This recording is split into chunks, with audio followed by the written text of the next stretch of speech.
Ya, paket stimulus 1,9 triliun akhirnya disetujui dan diloloskan dari Senat dengan jumlah atau perolehan vote suara itu relatif tipis, 49 berbanding 50. Tapi kurang lebih apa yang akan dilakukan selanjutnya adalah paket stimulus ini akan dirampungkan di DPR untuk mendapatkan pengesahan. Ya, voting akan dilakukan di hari Selasa esok hari sebelum akhirnya nantinya disahkan oleh DPR dan akhirnya juga ditandatangani oleh Presiden Biden. Dan salah satu yang mengejutkannya adalah nominal 1,9 triliun, padahal di minggu-minggu sebelumnya menjelang detik-detik akhir dikonfirmasikan atau dirumorkan akan disetujui hanya 1,4 triliun. Wow, ini berarti surprising dan Anda bisa lihat dampaknya. Pagi hari kita sudah mendapatkan beberapa market mengalami lonjakan yang cukup tinggi, termasuk juga emas spike sampai 17.14.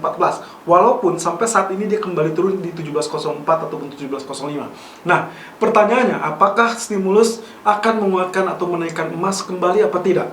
Oke, Anda tinggal cek beberapa video terakhir atau bahkan di video live streaming yang sempat kami sampaikan dalam 2 pekan terakhir. Di situ kami sempat menjelaskan terkait dengan paket stimulus yang artinya easy money yang nantinya akan mempengaruhi jumlah ataupun supply dolar. Simpelnya adalah supply dolar naik, kemungkinan potensinya akan terjadi pelemahan. Dan pelemahan ini akan direfleksikan terkait dengan kenaikan indeks saham dan juga kenaikan komoditi emas. Anda juga harus melihat dari pasar obligasi. Apa bedanya obligasi dengan yield obligasi? Nah, tentunya Anda bisa juga baca keterangan kami yang sempat kami sampaikan atau uraikan di weekly newsletter edisi minggu ini. Nah, tentunya setelah ini kita masih akan menantikan apa yang akan diputuskan oleh FOMC di pekan depan. Saya rasa ini nanti kita akan kupas di live streaming nanti sore. So, untuk pagi ini kita akan melihat dari potensi atau outlook grafik obligasi dan juga grafik yield obligasi, juga lalu dilanjutkan dengan DXY outlook, dan terakhir adalah tentunya bagaimana emas merespon. Technical View 8 Maret 2021. Irfan untuk Agrodana. Technical Outlook 8 Maret 2021 jam 11:30 waktu Indonesia bagian Barat, dan kembali kita sampaikan apa yang harus kita lihat di pekan ini, termasuk juga salah satunya kita sudah mulai untuk melihat dari US Treasury Yield terlebih dulu, dan ini adalah Treasury Yield 10 tahun di grafik 1 jam. Oke, mungkin nanti saya akan coba gambarkan terkait dengan apa yang sempat kita tulis atau uraikan di weekly newsletter terkait dengan bond versus yield ya. Oke, yang ini adalah yield atau treasury yield atau government bond yields, yaitu yang harus Anda pahami. Jadi ada kata-kata yield di belakangnya dan itu menunjukkan imbal hasil yang memang sampai saat ini mengalami kenaikan, dan itu yang dijadikan kekhawatiran terkait dengan inflasi. Oke, first of all di grafik 1 jamnya kurang lebih pergerakan kurang lebih seperti ini. Anda bisa lihat di sini swing high, swing low, swing high, swing low, kemudian swing high kembali, dan bahkan pagi ini dia sedang mengalami kenaikan tipis sekali. Tapi kalau misalkan kita lihat dari pergerakan ini, maka Anda bisa lihat ya, bayangkan potensi pergerakannya swing high, swing low, swing high, swing low, swing high, lalu kemudian di area tengah ini justru jauh lebih tinggi.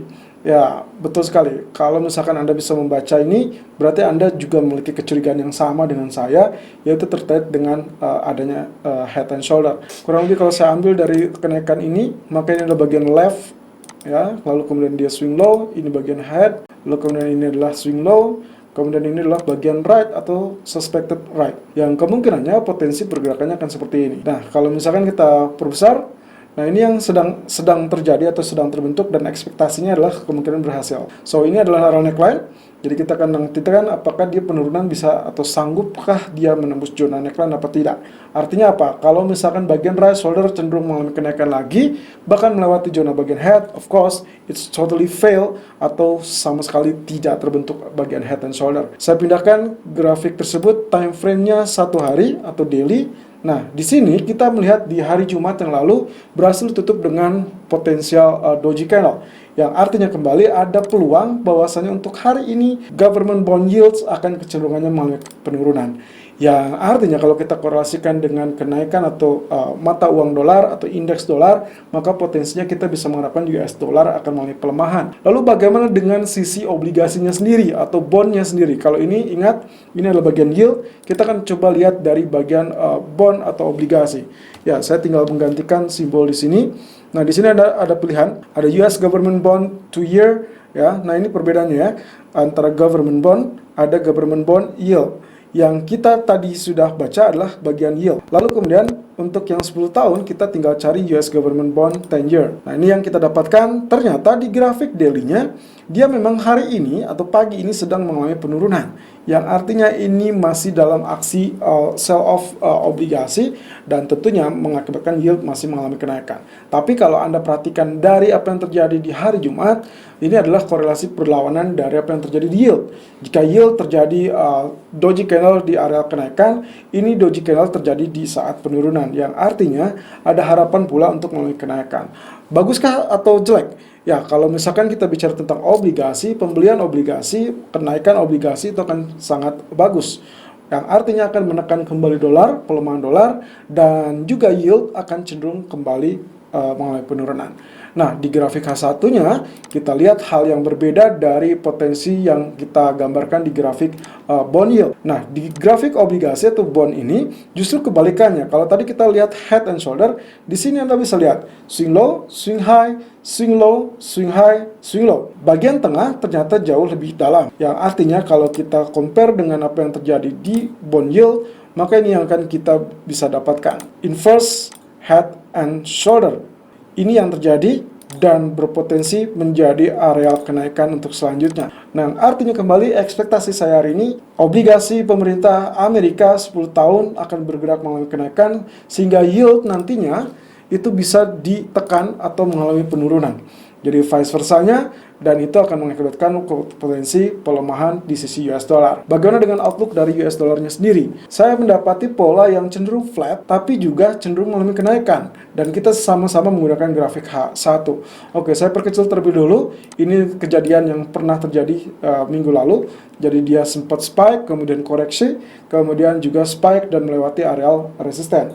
Dan sekarang kita akan melihat potensi ini, apakah dia sanggup tetap bertahan di atas apa tidak. Mungkin saja kita akan menantikan area dari trendline ini harusnya ditembus. So, kita akan lihat apakah dia akan mengalami penurunan sampai zona 91.47 atau tidak. Kalau ya, berarti mission accomplished, yang artinya kemungkinan ekspektasi dari yield mengalami penurunan akan juga mendorong atau menekan DXY atau US dollar. Technical view gold 8 Maret 2021 jam 11.40 waktu Indonesia bagian barat, high 1714.10 dan low 1700.70 dengan running price berada di 1706.40. Oke, terbantu dengan gap yang tercipta meskipun sebetulnya tidak terlampau tinggi ya. Kalau kita lihat di hari Jumat, dia berhasil ditutup 1699.30, sementara hari ini dia dibuka di 1700.70, yang artinya ada sedikit selisih yang kita artikan sebagai gap up. Tapi kalau Anda perhatikan pergerakannya dari sejak pembukaan di 1700, dia sempat mengalami spike sampai zona 1714.10, lalu terkoreksi kembali di zona 1704, 1705. Nah, yang menjadi pertanyaan tentunya apakah ini hanya kenaikan sesaat atau tidak? Kita lihat dari sisi teknikal terlebih dulu. Kalau kita asumsikan pola pergerakan penurunan di 1, 2, 3, 4, 5 ya, 5 candle terakhir, maka kita overly bearish di pekan lalu atau 2 minggu terakhir, kemudian ditutup dengan hari Jumat yang mengisyaratkan adanya doji candle. Dan ini adalah hammer, di mana hammer muncul saat pola penurunan, artinya akan terjadi bullish candle untuk hari ini. Setidaknya itu adalah price action yang memberikan sinyal akan terjadinya bullish reversal. Nah, meskipun kenaikan belum tentu akan spike jauh lebih tinggi, apalagi kita masih menunggu apa yang akan dilakukan oleh FOMC di pekan depan. Termasuk juga pengesahan dari stimulus yang sudah diloloskan Senat baru akan terjadi esok hari setelah DPR.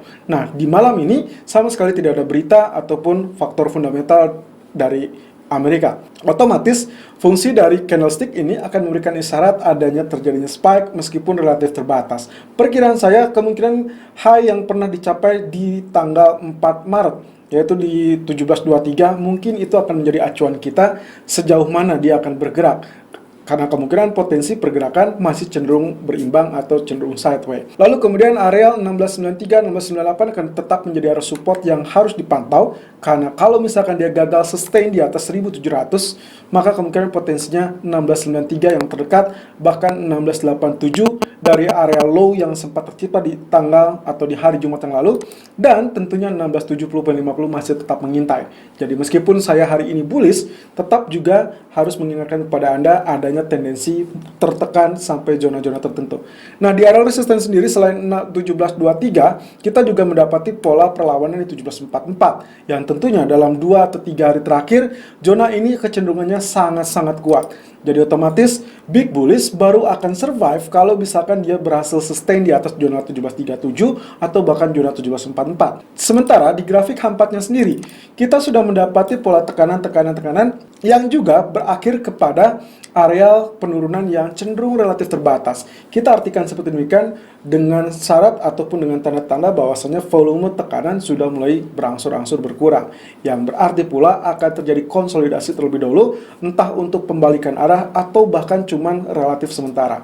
Nah, yang jelas pola falling wedge ini mengisyaratkan dia sudah mulai ditembus tadi pagi, dan bahkan area koreksi sudah kembali menyentuh area resisten dari falling wedge, yang artinya kembali ini adalah saatnya Anda kembali melakukan buy di zona 1704 ataupun 1705. Nah, setelah itu area resisten pertama 1709, 1712 masih tetap menjadi area batu sandungan yang sampai saat ini tertahan di 1714, lalu kemudian resisten kedua akan berada di kisaran 1719 ataupun 1721, dan terakhir akan berada di zona 1727 ataupun 1729. Zona-zona ini sebetulnya adalah area yang pernah kita hadapi di pekan lalu dan relatif krusial. Oleh karenanya, meskipun hari ini bullish, maka perhatikan 3 zona resisten yang saling berdekatan dan mungkin saja akan terjadi perlawanan. Sementara untuk faktor penurunan, saya percaya area penurunan mungkin 1690 ataupun 1687 akan menjadi benteng kita untuk hari ini, dengan catatan itu jika terjadi penurunan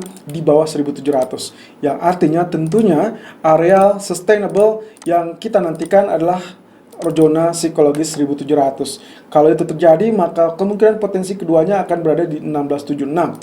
Ya, sangat rendah karena kemungkinan potensi ini bisa saja terjadi. Nah, kalau misalkan Anda perhatikan dengan grafik yang sempat kami share tadi pagi, ada 2 pola kemungkinan. Kalau kita asumsikan hitungan pertama di sini 1, 2, 3, 4, 5, maka ini adalah momentum dia untuk mengalami kenaikan. Itu sebabnya bisa dilakukan atau diasumsikan sebagai buy on breakout tadi pagi di zona 1707 ataupun 1709. Nah, atau kemungkinan kedua, kalau misalkan Anda perhitungkan seperti ini, 1, 2, dan ini saya abaikan, lalu ini adalah ketiga, maka ini adalah kecenderungan wave keempat, dan akhirnya dia akan harus terkoreksi terlebih dulu sebagai wave kelima, dan itu adalah 1676. Barulah di sini nantinya dia baru akan survive atau kembali tembus. Jadi Anda tinggal pilih sisi mana yang Anda kehendaki atau yang Anda pandang. Kalau misalkan Anda berpandangan di sisi pertama, maka sudah waktunya Anda melakukan buy. Tapi kalau misalkan Anda berpandangan di sisi kedua, yang artinya ini adalah trend atau wave ketiga, ini adalah keempat, maka wave kelimanya adalah di zona 1676, yang artinya kalaupun Anda ingin melakukan buy on dip jauh lebih dalam, yang paling bagus adalah 1675 ataupun 1680. Di kisaran-kisaran itu yang akan menjadi teritori yang cukup bagus atau demand atau strong demand area. Nah, sementara di grafik H1 yang kita miliki, justru dari kemarin dia semakin landai dan akhirnya terbukti. Saat rilis data non-farm dia sama sekali tidak tertekan terlampau dalam, bahkan energinya dia habiskan untuk penutupan berada di area 1699. Nah, kali ini terbantu dengan gap, lalu kemudian dia spike, bahkan melewati zona resisten yang cenderung menjadi lebih landai atau lebih rendah, dengan harapan resisten pertama 1710, 1712 berhasil ditembus. Sampai detik ini dia masih cukup kuat dan dia sekarang mengalami pullback. Tapi kalau misalkan kita asumsikan breakout lalu ini adalah pullback, maka juga ini adalah saatnya untuk mengalami kenaikan setidaknya sampai zona 1717.